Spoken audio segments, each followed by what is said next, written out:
But no audio. Superior customer service. But we do now. We're good. It's good. Yep, we're good. Sorry. I wanted to just, this is out of your bag, so I didn't know if you had something special. With Chrysler technicians with years of experience and all the latest diagnostic equipment. Service before and after the sale. Why go anywhere else? Good. Yeah, getting to that part of the year. Ready for another break. Ready to get into rolling into basketball. How about you? You're at Franklin County now, is that right? Yeah. How's that going? Good. Like it? Just a little further, but yeah. Yeah, no, I do that. All right, you ready? Yeah. We're gonna go live. There we go. Ready? Yeah, but it's picking up audio from up there. Yeah, getting to that part of the year. You're on live.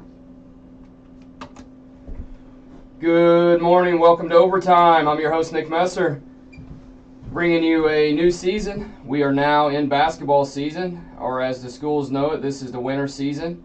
So we will be here on Saturday mornings. We'll have the same great format. We're on a new day. We'll be Saturdays 8 a.m. for those of you who haven't figured that out yet. And in studio with me this morning, I have head coach of the Greensburg boys basketball team, Colin Rigney. Morning, Coach. Good morning. Thanks for having me. Glad you're here. We'll just jump right in here and we'll just start talking about, I get excited. I love Friday Night Lights, but we're in Indiana and there's always something special about basketball season and the roar of the crowd, the sound of the cheer block, the ball going through the net, just gets you going here in Indiana, the basketball state. So, Coach, we'll start with overall just new season. Let's start maybe with some seniors and how that's going with the seniors so far. Yeah, I'll talk about my seniors, but before I get to that, I'll go ahead and just roll out my whole varsity roster here. I have Ethan Smith, Jacoby Miller, Logan Simpson, Jonah Helmick, Andrew Bowman, Max Buning, Hayden Ramsey, Adam Powers, Bryson Chilton, Zayden Miller, Jagger Thompson, and Carson Kendall. My seniors being Ethan Smith, Hayden Ramsey, and Jonah Helmick. It's been a great start to our year. I can confidently say we're senior led with just the leadership on our team. Ethan Smith is one of our captains. Jonah Helmick and Hayden Ramsey do a great job, and instilling their own things as well. But we've had a great off season here in the summer, and then as well into the fall, and we're ready to get going. Yeah, it's always great when you have senior leaders who can, help those young guys coming up and going through. Let's hit the young guys. Who's maybe some standouts that's looking to have a big jump this season? Maybe some young leaders coming up. One guy in particular who's made a huge jump from freshman to sophomore year is Max Buning. He busted his butt in the weight room. He's gotten more physical, more athletic, and really made a huge jump. Another one, Carson Kendall, coming from 8th grade basketball to now he's going to play some JV. He's going to play some varsity, and he's physically ready, which is. You don't see that very often in a 14-year-old freshman being physically ready for varsity basketball, but he is. I think at times he's drinking from a fire hose a little bit with just influx of information and things to do, and I know it gets overwhelming, but man, he's taking it in stride and he's doing really well. Yeah, I got to see him in a U.S. Hoops tournament probably 2 years ago, and you could just tell that he was going to be a talent. Mm-hmm. He has all the skill sets there just to polish up a little bit. And yeah. I mean, he's 14, 15 years old going against some 18-year-olds, which in any sport that's a challenge in itself.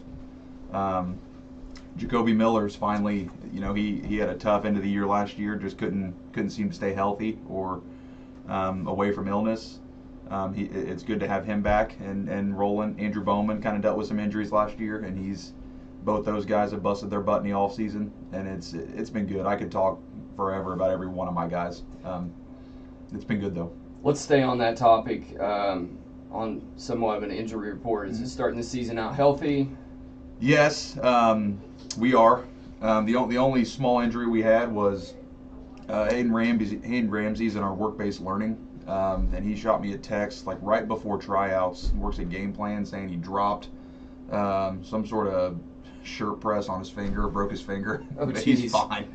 He's fine. He was like, "Oh, I'll be good." But I was like, "Oh, my goodness, man! Like, maybe stay away from that for a while." Yeah.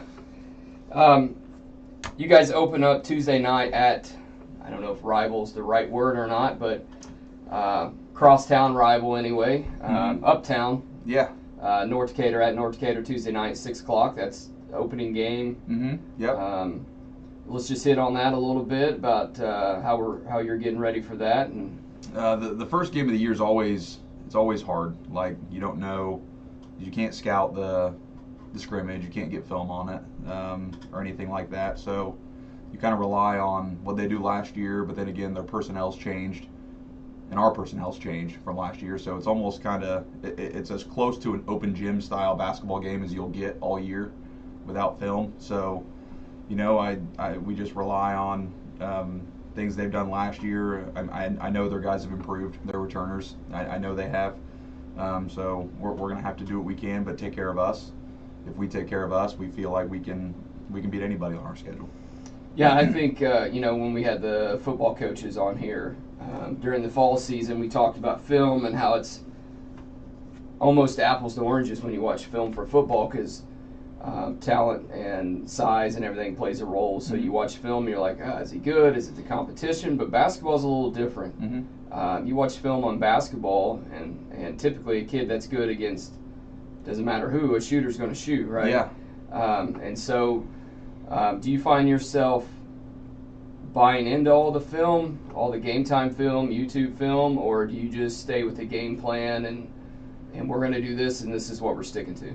No, I watch a lot of film, but to your point, kind of about what you said about football, I'm a big believer in going to see teams play live when you can. You can get a real feel for size and quickness that you can't quite see on the computer screen when you're watching film. So I'm a big believer in that. I feel like it's also my job. It's my job to help prepare our guys and our coaches for each and every game that we have, and I have film accessible, so why not watch it? Yeah, and another thing going in person is the environment, and I know, you know, again, football environment plays a role, and I talked about that on here many times, but basketball is a whole nother level with environment. Cheer blocks play a big role in basketball, just being loud and irritating to opposing fans. Gyms echoing, and I just had this conversation with some colleagues of mine about, you know, what gyms around here are the loudest, and do you do anything special to prepare for that? I mean, you're going to go up Tuesday night, and North Decatur's pretty loud. I mean, they pack the gym just as much as they, you know, pack the stands for football, and obviously, you know, the crowd's further away from the field in football, but basketball, it's loud, it's in your face. Do you do anything in particular to prepare for that? No, not within our plan or anything. I mean, we'll talk about it. Yes, it'll be a loud, fun environment at North Decatur. It always is. They do a great job of supporting their teams and whatever they're doing. And it's the traditional first game. You know, the Greensburg North game has been going on for years and years. So it's that time our guys gotta have to be able to handle it. But so are theirs. Do you switch gears a little bit here and talk about just the change? The game itself has changed a little bit, at least I think it has.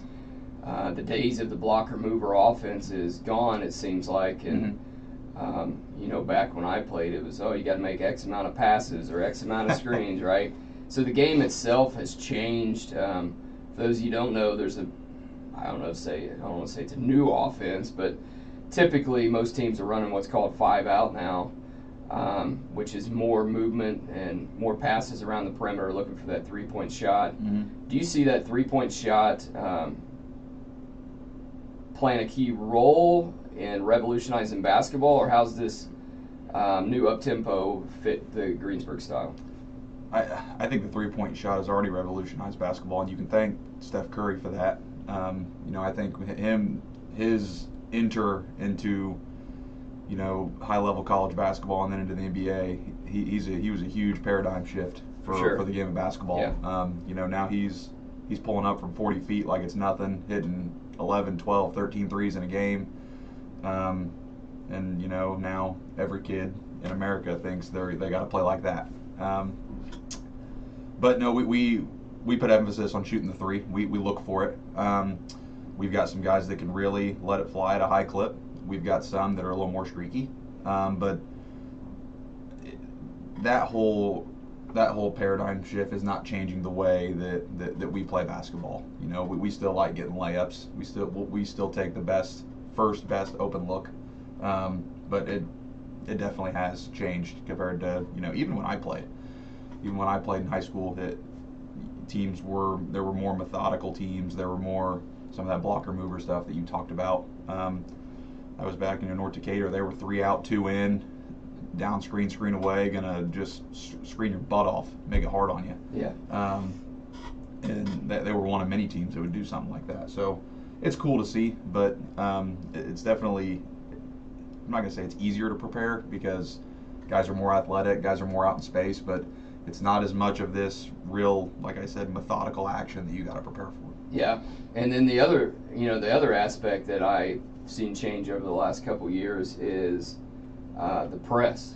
The press used to be used sparingly or not as much, and now you see teams that are 94 feet from the tip. The tip off and they're gone. I just want to touch on that, and this is more hot takes than it is really anything.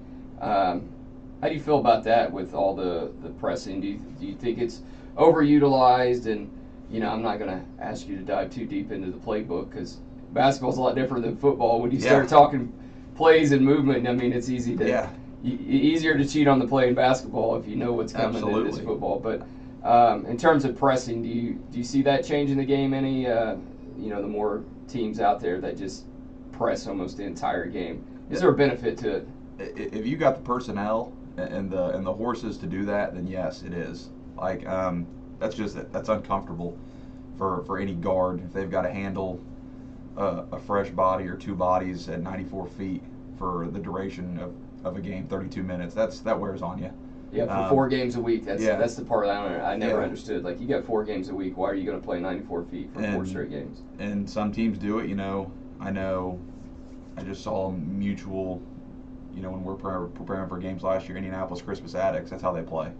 And we played Warren Central last year, and I saw them play Crispus Attucks on film when we were prepping for Warren, and sure enough, from the tip, when Warren Central's really good, Crispus Attucks is picking them up. Not really even running a press, just their guard, go pick him up for the duration of the entire game. It wore on them. But that's just one small example.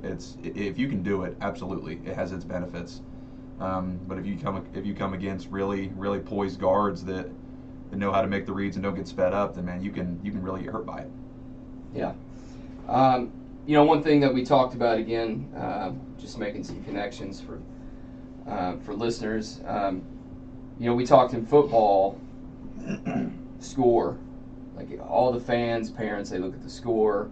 And they see, this happened, or it was 40-7, or whatever it may be, and they don't necessarily see the ins and outs of the day-to-day grind of what's actually getting better, who's actually getting better, because programs are more than just a score. Mm-hmm. So I just want to hit on that a little bit with you. What's going on behind the scenes that you see is going well in terms of growth that maybe the fans don't see or parents aren't seeing? I have 2 things with that. Number one are just the love and appreciation we have for each other in the locker room. I think is as good as any team. I'd probably put it up against any team in the state. I love all my guys to death, my coaches, and I think the feeling's reciprocated around the locker room. There's never, there's times I got to get fiery or my coaches got to get fiery. But it doesn't change the way that we feel about each other. That culture aspect has been outstanding. It's only grown from last year. And number 2, my guys' buy-in in the weight room. We had a goal when our season ended last year we had to get stronger. We had to get stronger and more physical, and I really feel we've done that, and I'm excited to be able to see how that makes us different in a more positive way this year.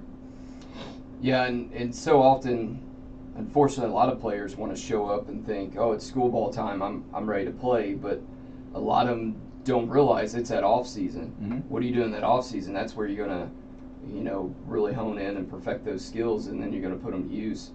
I wish more players understood that. Mm-hmm. That it's what you're gonna do in that off season. You don't just show up on day one of tryouts, because you still have to have tryouts, but you don't just show up day one and here we go, I'm ready. But shifting back to the culture that you discussed, Greensburg's riding a high right now in terms of culture with football changing things around. Just curious, how's that playing in, that momentum? You got a lot of the football guys that coming on the team that's carrying that momentum and that leadership. Mm-hmm. Well, number one, it's been a drastic shift in our school overall with the addition of Coach Sliger and just all the positive things that he brings to a football program, to a school, to all of that. To tap into that as well, Greensburg High School had an outstanding fall from an athletic standpoint. Our football team played for a sectional championship. Our volleyball team was a couple plays away from being regional champions. We had 2 cross-country runners advance to the state finals, as well as 2, our boys and girls advance to the regionals. Our tennis team run into the buzzsaw of Columbus North in the sectional. I'm going to forget somebody. I'm going to forget some team. But we had an awesome fall. And yes, that does carry momentum into your winter. And I hope my boys basketball team does great, but I hope all of our winter sports, our girls basketball, our swim, wrestling, man, I hope someone's able to come on here in the spring and say, wow, we had a heck of a winter. What can we look forward to? What are we going to see? Maybe some changes in offense, defense. What can we look forward to with Greensburg basketball this year? You're going to see, no matter what version of 5 guys are on the floor for me, you're going to see guys play hard. That's something that we preach, and kind of one of my things is every single day in practice, I don't have time to coach attitude and I don't have time to coach effort. Those are given. And so far they've been given, and I don't expect that to change. So you're gonna see a group of guys that play hard and are relentless from beginning to end for 32 minutes. Any changes? Can we expect maybe some changes, a little more up tempo, a little slower? Defense, we're going to see more zone. You got a zoning team, you got a man-to-man team. No, we're gonna play man-to-man. No, it's not going to be very different from the Greensburg team you saw last year. I'm a believer in man-to-man in motion. That's kind of what I hung my hat on as a player. That's what I learned when I was coaching, first started coaching. That's what I like, and I think it fits our personnel the best. Yeah, you and I kind of snickered at that question, but I guarantee it. There's a listener out there, an old school listener, that's just, I hate zone. I don't want to run zone. We're man to man. We're 30 passes, and so listeners out there and fans, your traditional fans, those are questions they want to know. It's kind of like the scene in Hoosiers where they ask him what he's going to run and everything, and so they want to know that. They want to know what are they going to expect from Pirate basketball this year. So shift gears again. Is there any key players that you're really looking forward to? Maybe some higher expectations in terms of leadership or a breakout season? Like I said, man, I could talk for a long time about each one of my guys. We did a team vote on captains this year, which is something that we didn't do last year. It just kind of slipped through my fingers, and I didn't even really think about it. But we had 2 guys voted as captains, Ethan Smith and Logan Simpson. I'm really excited to see how them kind of earning that honor can carry on out into the court and the leadership opportunity that is for them. and how our guys respond to that. You know, they voted for them. So it wasn't me that voted for them or anything like that. Our guys picked those two to lead our team out on the floor. And like I said, with guys who maybe had a little bit of injury last year and are now healthy, you know, a kid like Jacoby Miller, who, I don't know if you know Jacoby Miller, he loves basketball more than anything in the world. And so to be able to see, some of his season last year get taken away from him due to injury, his AAU season get taken away from him due to injury, and to see the excitement that he has right now because he's healthy and he gets to play a sport that he loves. Kid like Andrew Bowman, who loves basketball, and had a little bit of injury stuff last year. I'm excited to see him now healthy, and a year more experience than they were last year, both of them. Another two who have really just invested a ton of time, Jonah Helmick and Hayden Ramsey. Both of them, they did not miss summer workouts or fall workouts. Neither one of them play a sport in the fall or anything, and you know, there were two seniors, and they were at every workout, kind of doing that. Didn't necessarily need their voice to show leadership, but them showing up, them encouraging other guys to show up, all through the fall was outstanding. And there were very few fall workouts that I didn't have 20 guys there. And I think, awesome. And I think that was kudos to them, to getting our guys into the gym when they could be. Just setting that standard. Absolutely. Yep. Absolutely. And it showed for both of them, you know. Kid like a Zayden Miller, who at the start of last year was strictly JV, not dressing any varsity or anything. Midway through the year, like closer to the end of the year, earned our 12th varsity dressing spot and has just taken off from a kind of like your dirty work type of kid on the basketball floor. He does all the things that, and he takes pride in all those things that a lot of people don't want to do. But you look at the scorebook, he might have 2 points, but man, he had 7 deflections and altered 5 shots and grabbed 8 rebounds. Like and that's the stuff that I keep talking about. I don't want fans to see scores and just think that's and take it as face value. And when there's positives going on in a game and a program with, like you said, just the little things, deflections and, you know, hustling back on defense and stopping the ball, just little things that maybe somebody wasn't doing well, they're doing well. Those are the things that I like to talk about so that people know it's more than a score. Yeah, and the thing about him that I absolutely love, like it's funny, is he will do all of that stuff and he will have the biggest smile on his face the whole time that he's doing it. Like, will not stop. That kid That's grins awesome. from ear to ear, just about everything, and it's funny to see, but it's awesome because you can tell he's having fun. He's working hard and he enjoys working hard. And you know, I've got, like I said, I got a long list of positive things I could say about all my guys, and we're excited. Not looking, I don't like to look too far ahead. I'm a game-by-game guy. Obviously, for those listening, first game of the season is the, I guess, traditional opening day this year. It's at North, 6 o'clock. JV tip-off, 6 o'clock at North Decatur, Tuesday night. Is there any other key games that we need to know about? Anything? I know you guys playing a holiday tournament or anything? Well, I'm like you, Nick. You know, every single game is a key game. We are very one game at a time focused. Yeah. But you know, the Batesville games are always like highlighted on the calendar by us and community members and things like that. Holiday tournament, we're going to go to Richmond for back to the Bob Wedig. We've been in that in the past. It didn't align with our school schedule last year, so we couldn't get in it. So we're going to go to Richmond. Picked up a couple new teams this year. Our second game, so we play Tuesday. The Saturday after Thanksgiving, we go to Newcastle, which I think will be a great game for us. It's a good team playing in one of the world's coolest high school gyms. I was just getting ready to say that. One of the biggest high school gyms in the world. Yeah, that's something to see. If you're a fan, just and you don't travel usually, try to travel to that one. It's a really cool one. Yeah, that's a cool gym. And then we picked up Columbus North, another really cool gym in our state, and a good team. You know, I've prided myself, and I think it's important. We want to play good teams. We don't get better by not playing good teams. So picked up those two, and yeah, we're excited. Yeah, and just like football, the EIAC I think is a strong conference. Oh yeah. I don't think it matters, honestly, whether it's basketball, football, whatever.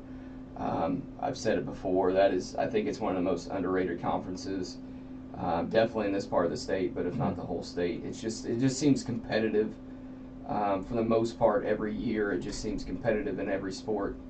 It is, and I kind of consider it like the poor man's Big Ten. Like, obviously we're not the Big Ten, but you know, it's a good analogy. You know when you talk about the Big Ten, it's like, man, they just battle each other all year long. That's kind of like how the EIC is. I mean, you know, we all know each other. We all know each other, the personnel, the kids. Unless there's a brand new coaching change, we know what the coaches want to do, and it's a dogfight for 32 minutes, no matter who you're playing, no matter where the game's at. When you have an EIAC conference game, it's a dogfight, and it's fun, but yeah, it is competitive. There are no slouches in our conference. And, you know, basketball and baseball, when we get to the spring, you never know.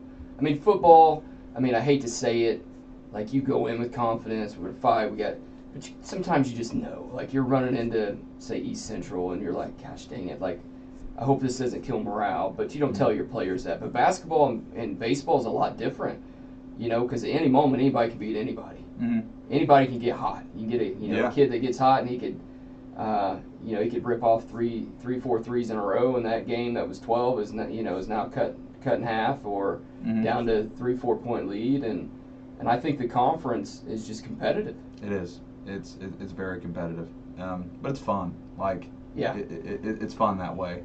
You know, so I'd much rather watch a close game in basketball than a blowout. Well, don't get me wrong. Like, it'd be great if we blew everybody out. That'd be awesome. It'd be a little stress free, but that's not the case. Yeah, you just need one more point, right? Yeah. Just score that one more point. Talk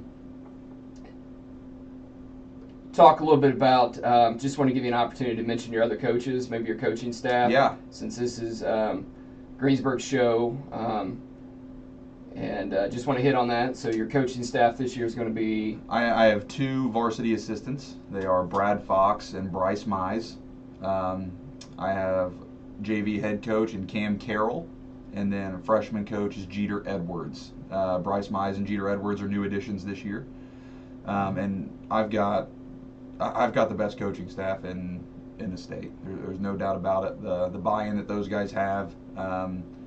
Their ability to truly assist me in the head coaching role, and every discussion that we have is in regards to basketball is meaningful. That we're bouncing ideas. I trust them wholeheartedly with anything when it comes to the betterment of our team. I'm super stoked to have them along for the ride. Good deal. Want to give some love to the managers. They're underrated. Caden Fissy, we have one manager, and he's a senior this year, so I gotta find a new one after this season. But he does awesome. Yeah, gotta give some love to the managers. They do tons of stuff that goes unnoticed. So always appreciate the managers taking time out to just do the, I don't want to say dirty work, but do the running around and everything. So. All right, as we start to wrap up, we always do a segment on here, Coach, that I just call the final take, and basically I just sit back and let you say whatever you want to say. It could be thank yous, it could be sponsors, it could be just what you're excited for, whatever you want. It's your mic time. So I'm going to sit back here as we start to wrap up the first segment here on overtime, and I'll give you your final take. Yeah, thanks. I've been thinking in my head. You've asked me a lot of questions about my players. Trying to make sure I touch on each one of them just a little bit. Don't want to leave anybody out, but also because this is my time to showcase them a little bit. And I think one that I haven't quite touched on enough is Logan Simpson. Be a starter for us, and he's kind of been asked to be our floor general as our point guard, bringing the ball up, handling the ball. Was a kid last year that at the start of the year was probably our 7th or 8th man. Come to late January, he's in the starting lineup and not coming off the floor. So, and he's another kid that just loves basketball, but just takes everything in stride. And if there's one thing that I could say that hinders him a little bit is, man, he's so hard on himself. He's that type of kid that works so hard, expects so much out of himself, and sometimes it gets the better of him. But man, he's another one that I'm extremely excited about for us, just to make that sophomore to junior year jump and be our floor general, because I trust him, our guys trust him, and he's improved greatly in that field. I would like to shout out our sponsors this year and thank them for their support.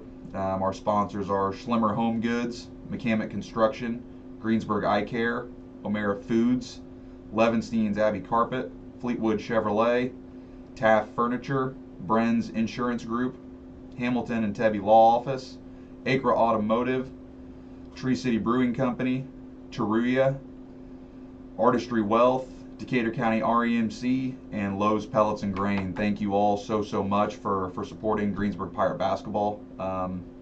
It means the world to have this kind of support that we have for myself and for our guys and for our school. So I couldn't thank you guys enough, our sponsors. Other than that, Nick, that's about all I've got, man. I'm excited. I'm excited for Tuesday. Yeah, I'm excited to see where you guys go as well. We're at that point where it's tip-off. I don't know I'm sure there's maybe a few schools that started, but I think most of the boys tip off this week or... this past week was kind of it's like a scrimmage week. Yeah. Everybody's scrimmaging, whoever It seems like Thursday night was the scrimmage night for most of the state, and Monday or Tuesday, I think there's a few Wednesday games still out there, but I think a lot of schools have shifted the Wednesday to Tuesday night, and then the weekend after, of course, is another one. So I'm excited for you guys, and I wish you the best. Thanks for coming here on Overtime. Again, we look forward to your success this season, and you'll be on here again. Greensburg Show is going to be the third Saturday of every month. And again, for those of you listening, remember that to accommodate the coaches in the winter sports, we've switched to Saturday mornings at 8 o'clock. That way we don't interrupt their practices.